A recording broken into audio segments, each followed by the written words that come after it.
this video. In this video, we'll continue looking at a couple of examples of customizing the existing cloud infrastructure that Webiny deploys through Webiny application TS files. For example, Webiny's backend GraphQL API is powered by a single AWS Lambda function, and although its memory size is set to 512 megabytes by default, we've seen cases where users were required to increase it in order to make the API more performant.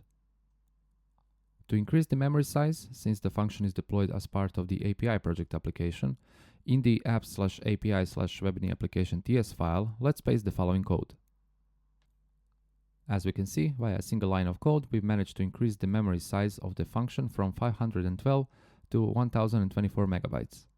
We've done that via the resources object here, which basically exposes all of the resources that Webiny deploys and also enables us to further modify their configurations.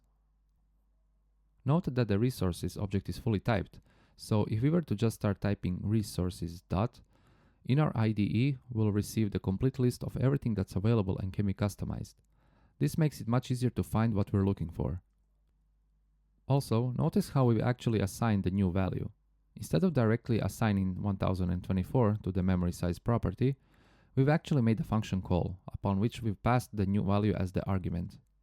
This is simply because of how these APIs were designed, which actually allows us also to pass a callback function instead of just a plain value. This enables us to add a bit of extra dynamicity if needed. For example, let's imagine we wanted to increase the memory size 2 times the current size, instead of setting a fixed value. To do that, we could pass the following callback function upon calling the memory size.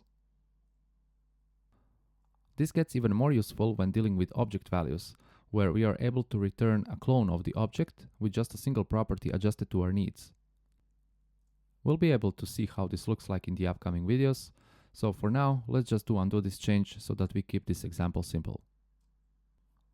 Alright, with this code in place, the next step would be to deploy the change. So in our terminal, let's run yarn webiny deploy API, then we specify the environment, which is dev, and finally we also enable deployment logs. So the deployment has been completed, and as we can see in the deployment logs, Bloom is reporting a change in the memory size for the Webiny GraphQL function. And just to double check, if we check the memory size for the function in AWS console, sure enough we can see the change has been propagated successfully.